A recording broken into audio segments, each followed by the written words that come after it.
사람은 소유하기 위해서 존재하는가, 아니면 존재하기 위해서 소유하는가, 이런 이야기죠.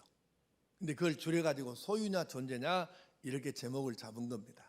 이 명제를 더 쉽게 정리하면 이기적인 삶을 사는가, 모두와 함께 살려고 하는 이타적인 삶을 사는가, 이렇게도 표현할 수 있겠습니다. 결론적으로 에릭 프롬은 소유에 집착하지 말라, 이렇게 이야기하는 것이죠. 가령 무언가를 소유하기 위해서 다른 사람을 희생시키지 말라는 것입니다. 다른 사람들보다 더 많이 가지기 위해서, 더 좋은 것을 가지기 위해서, 더 큰 것을 가지기 위해서, 더 높은 자리에 올라가기 위해서 다른 사람을 희생시키고 그것을 가지는 것으로 만족하고 좋아하지 말라. 동물적 본능, 짐승하고 차이가 뭐냐는 거예요.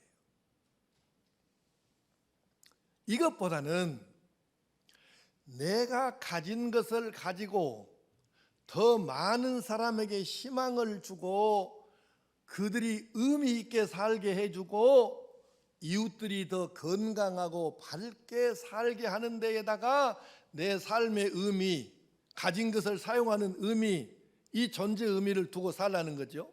그것이 곧 나의 기쁨이고 내가 존재하는 이유이고 살아야 할 이유가 되게 하라는 것입니다. 그런데 이렇게 에릭 프롬이 말할 수 있었던 그의 가치관의 형성은 무엇 때문에 가능했냐면, 이 사람은 원래 독일 출신이에요. 독일에서 요새 우리말로 하면은 초등학교, 중학교, 고등학교, 대학교, 박사학위 다 독일에서 했고, 거기서 또 가르치고 이렇게 하다가 나중에 이제 늦은 나이에 미국으로 건너가서 미국에서 하버드 대학교를 비롯한 여러 학교에서 교수도 하고 이랬던 분이에요. 근데 독일에서 자랄 때 독일 자체도 그렇지만 자기 집안도 기독교 가정이어서 어렸을 때부터 철저하게 기독교적인 이 신앙의 바탕 위에서 살았던 것이죠. 바로 그 위에 자기 가치관과 세계관과 철학과 인생관 이런 것이 쌓여지니까, 그래서 에릭 프롬이 이런 가치관을, 사람의 의미는 소유하는 것이 아니라 그것을 사용함으로, 바르게 잘 사용함으로 존재의 의미를 찾는 이 가치관이 바로 성경에서 나온 것이죠. 자, 이제 성경으로 들어가서 잠언 11장 24절 25절 말씀 시작. 흩어 구제하여도 더욱 부하게 되는 일이 있나니 과도히 아껴도 가난하게 될 뿐이니라. 구제를 좋아하는 자는 풍족하여질 것이요 남을 윤택하게 하는 자는 자기도 윤택하여지리라. 아멘. 참 신기하죠. 흩어 구제해서 막 이렇게 씨 뿌리듯이 흩어서 구제하고 살아도 더욱더 부하게 되는 사람이 있는가 하면, 여기 과도히 아낀다는 표현이 있는데, 과도히 아낀단 말이 뭔 말이겠어요? 에? 짠돌이, 구두쇠, 징한놈 이런 뜻이에요, 쉽게 말하면. 그런데 그 사람들이 진짜 행복하기는 할까? 이제 이게요, 내가 목사지 않습니까? 그러니까 일반인들도 많이 알지만 또 목사님들도 얼마나 많이 알고 지내겠어요. 그래서 이제 동기들을 비롯해 갖고 가까이 지내는 목사들이 많죠. 근데 일반인들 사는 것이나 목사들 사는 것이나 사람이 사는 것은 비슷하더라고요. 우리 이제 동기들 가운데 예전에 그 박사학위 공부할 때 서울을 자주 갔어요. 그 동기들이 지방에도 내려오고 우리도 서울로 올라가고 하는데, 지방에 오면 당연히 우리가 밥값 내는 것으로, 그건 당연한 거잖아요, 손님인데. 그런데 우리가 서울 가면 서울서 목회하는 목사들은 우리보다 훨씬 큰 교회에 있는 목사들인데 밥을 안 사네. 그 우리가 밥을 내 지방에서 올라간 사람들이 지금 내가 그냥 그것을 한 말 그대로 그냥 가감 없이 직설적으로 표현하자면 에이 더러운 놈들. 내가 그렇게 속으로 욕하고 했어요. 지금도 내가 목사들 모임회를 자주 나가는데 우리 동기 중에 한 사람은 아버지한테 유산을 받아갖고 집이 두 채에다가 넉넉하게 살아요. 연금도 있고. 그래갖고 돈이 제일로 많은데 그놈 밥 산 데를 못 봤어요. 이게 하도 주변에서 사람들이 말이 많아요. 동기들이. 그러니까 내가 한 번은 내가 또 돌직구 전문이잖아요. 그래서 야 이놈아 밥 쫓가 살아 이 자식아. 맨날 너 얻어 처먹기만 하냐 이놈아. 그래도 안 사. 반장했더만. 근데 내가 그때 궁금한 것이 그거예요. 저렇게 살면서 마음이 진짜 행복하기는 할까? 그 사람은 돈은 많아요. 가진 것은 솔직히 나보다 훨씬 많은데 사는 방법, 모습은 거지 새끼 같이 삽니다. 제일 가난하게 살아. 가진 것은 나보다 훨씬 많아. 근데 사는 것은 아주 가난하게 살아. 그 사는 형편 모습이. 그게 진짜 행복할까? 나는 참 궁금해요, 그게. 여러분, 흩어 구제하여도 더욱 부하게 되는 일이 있나니 과도히 아껴도 가난하게 될 뿐이라. 그리고 우리가 볼 때는 그놈이 징하게 가난한 놈이에요. 지금 현재도 내가 겪고 사는 일이거든요. 전도서 5장 13절을 세번역 성경으로 봅시다. 시작. 나는 세상에서 한 가지 비참한 일을 보았다. 아끼던 재산이 그 임자에게 오히려 해를 끼치는 경우가 있다. 아멘. 이건 또 뭔 말일까요? 그렇게 아끼던 재산, 그렇게 아득바득 못했던 재산, 근데 이놈의 재산이 오히려 그 사람에게 해를 끼치는 경우가 있더라는 거예요. 여러분은 이런 사람 안 보십니까? 그 사람 그냥 보통 가난한 사람으로 살았을 때는 인간성 괜찮고 그런 대로 이렇게 친구도 있고 좋아 지냈는데 어느 날 이 사람이 돈이 벌어서 부자가 된 다음부터는 이상하게 사람이 변해가지고 주변에서 점점 사람들이 떨어집니다. 그래가지고 그 사람 안 듣는 데서 말해. 자식지가 언제부터 이렇게 욕을 하는 사람 혹시 여러분 주변에는 없습니까? 없어요. 그러면 다행이고. 근데 실제로는 이런 사람 많습니다. 그 자리에 안 올라갔으면 그냥 보통 사람으로 이렇게 지냈을 것인데 그 자리에 올라갔기 때문에 친구들 다 떨어지고 개 같은 놈, 소 같은 놈 이렇게 욕 얻어먹고 사는 사람이 세상에 얼마나 많습니까? 그렇게 아득바득 못하고 올라가고 가졌는데 그것이 오히려 자기를 해롭게 하는 경우가 세상에는 진짜 엄청 많은 거예요. 또 말씀하십니다. 전도서 5장 10절에서 16절 오늘 구약성경 본문인데 10절만 한번 다시 읽겠습니다. 시작.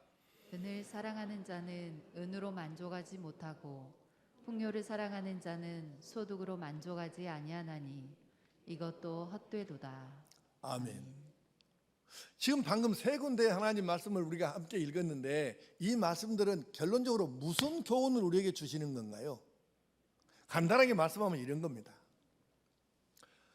가지는 것, 더 많이 가지는 것, 더 높이 올라가는 것, 이 소유의 의미를 두고 소유하는 것으로 만족을 삼는 것은 결국 자기 자신에게도 해롭다는 것입니다. 이렇게 사는 사람은 죽을 때 후회하고 편하게를 못 죽어요. 죽을 때 보면 그냥 알아. 그래서 이게 안 된다는 거예요. 그러면 우리는 어떻게 살아야 할까? 성경에 아주 좋은 예가 한 사람 나와요. 그 사람 이야기를 좀 하겠습니다. 여러분이 너무 잘 아는 사람이에요. 삭개오 이야기를 좀 하겠습니다. 자, 누가복음 19장 1절에서 9절 말씀까지를 읽는데 글씨만 읽지 말고 내용 파악을 하면서 읽습니다. 시작. 예수께서 여리고로 들어가 지나가시더라. 삭개오라 이름하는 자가 있으니 세리장이요 또한 부자라. 그가 예수께서 어떠한 사람인가 하여 보고자 하되 키가 작고 사람이 많아 할 수 없어 앞으로 달려가서 보기 위하여 돌 무화과 나무에 올라가니 이는 예수께서 그리로 지나가시게 되밀어라. 예수께서 그곳에 이르사 쳐다보시고 이르시되 삭개오야 속히 내려오라. 내가 오늘 내 집에 유하여야 하겠다 하시니 급히 내려와 즐거워하며 영접하거늘 뭇 사람이 보고 수군거려 이르되 저가 죄인의 집에 유하러 들어갔도다 하더라. 삭개오가 서서 주께 여짜오되 주여 보시옵소서 내 소유의 절반을 가난한 자들에게 주겠사오며 만일 누구의 것을 속여 빼앗은 일이 있으면 내 갑절이나 갚겠나이다. 예수께서 이르시되 오늘 구원이 이 집에 이르렀으니 이 사람도 아브라함의 자손이미로다. 아멘. 아멘. 우리가 잘 아는 사람이잖아요. 삭개오의 인생은 그의 인생을 전반부와 후반부 이렇게 둘로 나눌 수 있습니다. 전반부 인생은 어떤 인생이냐면 목숨 걸고 못 트는 것입니다. 당시 이스라엘 민족에게 세무 공무원은 죽일 놈 중에 죽일 놈입니다. 어떻게 자기 민족의 자기 백성의 고혈을 빨아가지고 압제하는 나라인 로마한테 바치고 그 적당히 또 빼가지고 자기가 이게 재산을 축적을 하냐. 그래서 아주 나쁜 놈이. 그래서 이스라엘 사람들 죄인을 말할 때 죄인 이렇게 말하고 세리, 창기 그리고 죄인들 이렇게 부를 정도로 이 세리들은 아주 욕 얻어먹는 대상입니다. 그런데도 불구하고 이 삭개오는 사람들이 욕을 하든지 말든지 상관하지 않고 닥치는 대로 돈을 모아서 쌓는 재미로 살던 사람입니다. 이것이 그 인생의 전반부예요. 여기서 또 궁금한 게 생기잖아요. 그렇게 사람들이 그 지나가면 수군스러운 소리가 들리잖아요. 저 개만 또 못한 놈 뭐 하고 이렇게 욕하는 소리가 들리는데 그래도 상관없이 자기는 그저 돈만 모으고 살았는데 그때 삭개오가 진짜 행복했을까? 진짜 마음에 평안이 있었을까? 진짜 마음에 기쁨이 진짜 기쁨이 있었을까? 굉장히 궁금하지 않습니까? 그런데 답은 행복하지 못했던 것 같아요. 뭘 근거로 행복하지 못했을 것이라고 추측합니까? 그가 예수님이 자기 동네에 지나가신다는 소문을 들었을 때 예수님을 보고 싶어 갖고 나오는 거예요. 자기는 사람들이 많이 가는 데가 싫거든요. 왜냐하면 사람들이 수근수근하고 수근수근하는 것은 보나마나 자기 욕하는 건데 왜 그 사람들 많은 데를 가겠습니까? 그런 데로 가고 싶은 거예요. 그래서 갔는데 키가 작아서 예수님 얼굴을 보고 싶어도 안 보이니까 그래서 나무 위로 올라간 거예요. 이때 진짜 행복하고 진짜 만족하고 진짜 기쁨이 그 속에 있었으면 그걸 왜 갑니까? 삭개오가. 그걸 봐서 돈은 모아고 쌓아져 있는데 진짜 행복하지는 못했구나. 이걸 우리가 얼른 알 수 있잖아요. 그런데 나무 위에 올라가서 예수님을 보는데 지나가시는데 예수님이 가까이 오시는데 딱 예수님하고 자기하고 시선이 딱 부딪혔네. 근데 예수님께서 삭개오야 빨리 내려와라. 내가 오늘 저녁에 네 집에서 하룻밤 자야 쓰겠다. 이러시는 거예요. 자, 예수님께서 이 사람이 누군지 모르고 가신 것도 아니고 주무실 데가 없어서 그 집에 가신 것도 아니에요. 그러면 뭔가 목적이 있어서 가셨겠죠? 밥 얻어 먹으려고 갔겠어 예수님이? 그러니까 그 집에 들어가서 목적을 이루시기 위해서 삭개오와 그 가족들을 모아놓고 당연히 말씀을 전하셨겠죠. 우리로 말하면 설교를 하셨겠죠. 그래서 주무시려고 하신 것이 아니기 때문에 거의 날새기로 대화를 해서 오고 가고 주고받고 이렇게 했을 거 아니에요. 결론이 뭐예요? 그래서 삭개오의 인생은 후반부로 가면 예수님을 만난 그 순간부터가 후반부 인생이 되는 거예요. 예수님을 만나서 날새기로 이야기하다 보니까 말씀을 듣다 보니까 사람은 사랑으로 살아야 하는 존재이구나. 그래서 사랑이 무엇인지를 깨닫습니다. 나는 왜 살아야 하는가? 나는 어떤 사람이 되어야 하는가? 내가 이 땅에 존재해야 하는 이유가 무엇인가? 이것들을 고민하고 질문하고 답을 찾고, 그래서 인생은 소유하는 것, 많이 모으고 쌓는 것, 여기에 의미가 있는 것이 결코 아니구나. 그리고는 정답을 찾아서 실천하는 삶을 살기 시작을 하지요. 그것이 그 인생의 후반부입니다. 삭개오는 자기가 그토록 목숨 걸고 요거도 먹으면서 모은 재산을 세상의 반으로 뚝 잘라서 이 반을 가난한 사람들에게 나누어 준다고 합니다. 우리는 생각해 보십시오.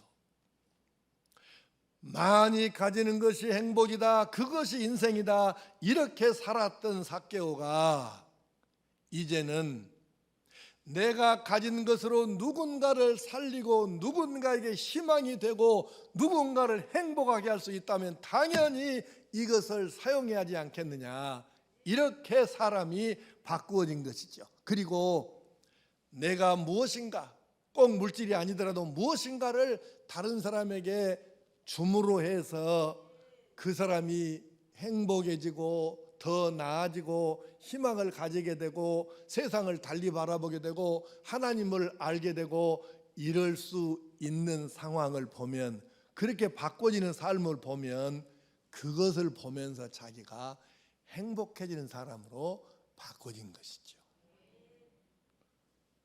놀라운 표현 아닌가요? 자, 이 사람의 인생은 소유에서 존재로, 소유하는 인생에서 존재하는 인생으로, 많이 가지고 높이 올라가는 것을 좋아하던 인생에서 더 많이 베풀면서 더불어서 함께 행복한 인생으로 바꾸어진 것이죠. 삭개오는 비로소 사랑을 아는 사람, 사랑을 실천하는 사람, 사랑으로 행복해지는 사람, 사랑으로 하나님과 소통하는 방법을 터득하는 사람이 되어버렸습니다. 그는 소유하는 것으로 만족하는 사람에서 존재 자체가 행복인 방식으로 바꾸어졌던 것이지요. 이 시간 한번 생각해 봅시다. 우리 한 사람 한 사람이 나는 지금까지 소유를 위해서 살아왔었던가요? 아니면 존재 자체를 위해서 살아왔었던가요? 삭개오로 비교한다면 우리의 지난 삶은 전반부의 삶이었습니까? 후반부의 삶이었습니까? 시편 37편 25절 26절에 이렇게 말씀하십니다. 시작. 내가 어려서부터 늙기까지 의인이 버림을 당하거나 그의 자손이 걸식함을 보지 못하였도다. 그는 종일토록 은혜를 베풀고 꾸어주니 그의 자손이 복을 받는도다. 아멘. 여러분, 여기 그는 종일토록 은혜를 베풀고 꾸어준다는 말씀을 한번 잘 생각해 보십시오. 그러니까 지금 이것은 종일토록 은혜를 베푼다는 말은 물질만을 주는 것, 이것만을 의미하지 않지 않습니까? 다시 말하면 물질을 주는 것이 아니라 그를 찾아가서 힘든 사람을 손잡아주고 껴안아주고 위로하고 격려해주고 그가 희망을 가지고 살 수 있도록 내 이야기를 들려주고, 나도 지난 날에는 당신보다 훨씬 더 못한 삶, 어려운 삶을 살았던 사람인데 예수 믿고 예수님 때문에 이렇게 나도 바꿔졌습니다. 이러면서 계속해서 그를 격려하고 손잡아주고 사랑을 베풀어주고 이러면서 살면 누가 이 사람을 향하여 나쁘다고 이야기하겠어요? 그 사람은 내 옆에 있어주는 것, 존재하고 있는 것, 그것만으로도 다른 사람에게 힘이 되고 희망이 되고 위로가 되니까 그 사람은 존재 자체만으로도 의미가 있는 삶을 살고 있는 것이죠. 여러분 생각해 보십시오. 이 말씀 좀 특이하지 않습니까? 그는 종일토록 은혜를 베풀고 꾸어주니 그의 자손이 복을 받는도다. 자기가 복을 받는다보다 자손이 복을 받는다 이렇게 말씀하잖아요. 이게 무슨 뜻일까요? 요새 평균치로 놓고 볼 때 예전에 비해서 아이들이 참을성, 인내심이 부족한 것은 맞는 것 같아요. 뭐 거의 그냥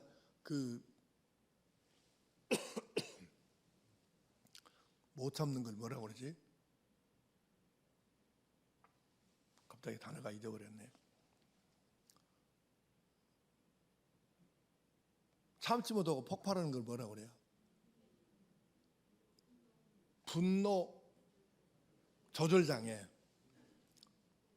이런 것이 생길 정도로. 근데 특히 자기 인격을 못 오가는 것도 못 참지만 부모 욕을 하면 이것도 더 못 참아요. 한 번은 내 아들놈이 중학생 때 코를 씩씩 불고 왔어요, 집에를. 어째 그랬었냐 이놈아 라고 물어봤더니 내용이 이거예요. 이 새끼들이 교회에서 헌금 얻는 목사가 다 묵어본다 가요.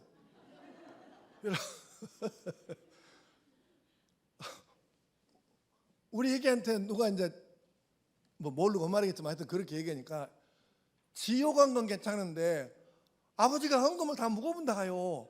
이놈의 열이 받아갖고 받아본 거예요. 못 참고.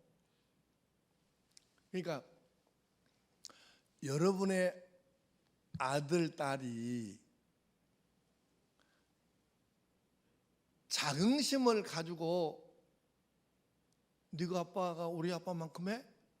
이럴 수 있게 아이가 살아야 되는데, 아니 자기 아빠가 공부 많이 못했어도 돈이 많이 없어도 야 우리 아빠는 꼭 한 달에 한 번 월급 받으면 얼마 떼갖고 우리 동네 가난한 사람들 가서 뭐 사주고 막 그런다? 네가 아빠도 그냐? 우리 엄마는 아무리 힘들어도 토요일이면 꼭 혼자 사는 할아버지 할머니 집에 가갖고 청소해 주신다? 네가 엄마 그래? 이럴 수 있어야 되는데 아이들이 이 소문 다 나잖아요. 그러니까 그 자기 부모에 대해서 안 좋은 얘기를 어떻게 해갖고 아이들이 이게 하게 되면 이 아이가 어떻게 되겠냐고요. 여러분 부모가 자식 키우는 사람들은 잘 생각해야 됩니다. 나는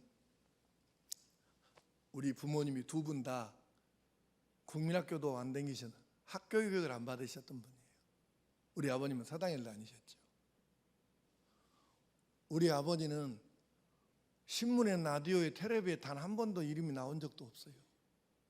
근데 나는 우리 아버지를 어려서는 내가 좀 무서워했지만 철들고 나서 지금까지 우리 아버지를 내가 제일 존경하고 사랑해요. 왜 그런 줄 아십니까? 우리 아버지는 학력도 없어.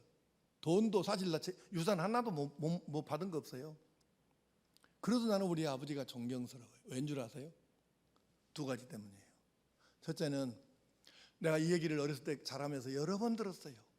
우리 아버지를 우리 노안면 면민들이 우리 아버지 대코가 송대 양반이야.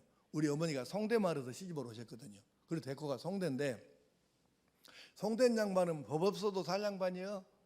이 말을 우리 면 사람들이 많이 했어요. 난 이게 많이 들었거든요. 나는 그래서 우리 아버지는 법 없어도 살 만큼 정직하고 바르게 산 양반이다. 여기에 대한 나는 자부심이 대단한 사람이었습니다. 두 번째는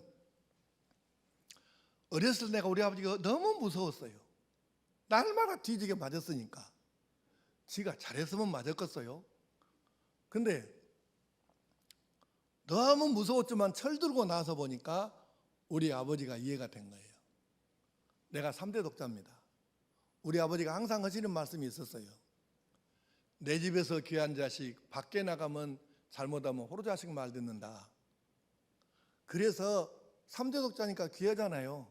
근데 이 자식이 밖에 집에서 오하고 키우면 밖에 나가서 호로 자식 말 듣는다고 어머게 바르게 길러야 된다고 많이 맞고 자랐습니다. 근데 여러분, 내가 지금도 어른들한테 인사할 때 나보다 나이 많으신 분 70 넘은 분들한테는 지금 내가 물론 허리 디스크 때문에 허리를 많이는 못 숙이지만 예전에 허리 안 아플 때 내가 거의 90도로 인사했어요. 우리 할머니 할아버지한테 그렇게 90도로 인사하잖아요. 완도읍의 조영기 목사님, 중앙교회 원로 목사님 내 선배님이시잖아요. 우리 장님들은 내가 노예일 때 가서 인사할 때 봤을 거예요. 나 거의 90도로 이렇게 인사. 지금도 나는 그게 하려고 한 게 아니에요. 몸에 배었어요. 그냥 자동적으로 됩니다. 이게. 여러분, 나는 그래서 우리 아버지 내놓고 사실 뭐 스펙 내놓고 하나도 없어요. 근데 나는 우리 아버지를 존경하고 자랑스러워요. 자긍심을 내게 심어주신 분이에요. 우리 아버지가 평생 한쪽 귀가 안 들리셨어요. 젊어서부터. 왜인 줄 아세요? 일제시대에 공출이라고 아신가 모르겠어. 일본 놈들이 나라 이게 벼농사 지어갖고 한거 공출이라고 다 뺏어갈 때 동네 사람들 의논해갖고 모아갖고 그놈 저항운동하다가 총 개머리판으로 맞아갖고 평생 한쪽 귀가 안 들리게 사셨어요. 나는 우리 아버지가 자랑스럽습니다. 스펙은 아무것도 내놓을 게 없어요. 그리고 나는 우리 아버지 귀 안 들린 것도 자랑스럽고 내가 호로자식 말 안 듣게 하려고 그렇게 엄하게 길러주신 것이 감사하고 법 없어도 살량만이라는 이름을 그 말을 내가 듣게 해주신 것이 고맙고 여러분 다시 이 말씀을 생각해 보십시오. 내가 어려서부터 늙기까지 의인이 버림을 당하거나 그의 자손이 걸시감을 보지 못하였도다. 그는 종일토록 은혜를 베풀고 꾸어주니 그의 자손이 복을 받는도다. 여러분 깊이 생각할 일입니다. 모으는 재미로 살 것인가 흩어 뿌리는 재미로 살 것인가 소유하는 존재로 살 것인가 존재하는 소유로 살 것인가 깊이 생각할 일입니다.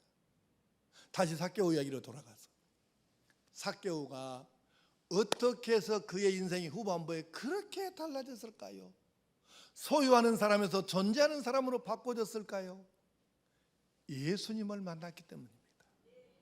예수님을 단순히 얼굴과 얼굴로 만난 것이 아니라 그 예수님을 나의 주인으로 나의 사랑으로 나를 구원해 주신 분으로 나를 천국까지 데려다 줄 분으로 그 믿음으로 예수님을 받아들이고 그의 사랑을 받고 그의 사랑을 가슴에 내가 채워서 이 사랑을 갚으려고 하다 보니까 자기도 재산을 뚝 띄어서 가난한 사람에게 반을 나누어 줄 수 있는 마음이 생기고 이제는 많이 쌓는 재미가 아니라 많이 흩어 뿌림으로 뿌림받은 사람들이 좋아하고 일어서고 행복한 것을 보면서 자기가 더 행복해지는 이 기쁨으로 살게 된 것이죠. 누구 때문에? 예수님 때문에.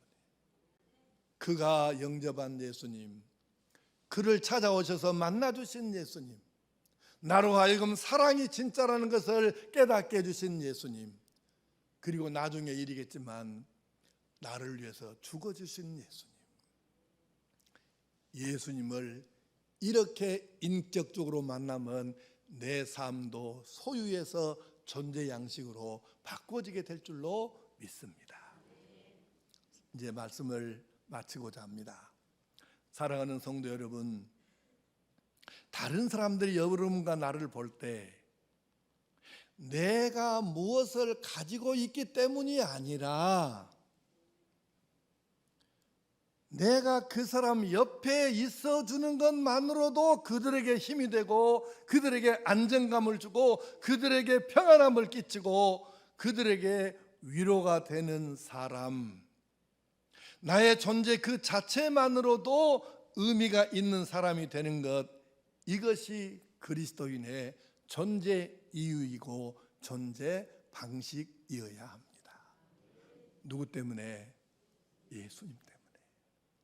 여러분과 내가 다시 한번 나는 지금까지 소유하는 인생이었던가 존재하는 인생이었던가, 삭개오로 말하면 전반부의 인생이었던가 후반부의 인생이었던가, 이걸 생각하면서 예수님을 다시 한번 온전하게 인격적으로 영접하고 모시고 그분과 함께 동행하고 따라서 닮아가는 삶으로 하여 삭개오처럼 이렇게 뒤집어진 존재 자체가 의미인 그런 하나님의 아들로 딸로 살아갈 수 있기를 축복합니다.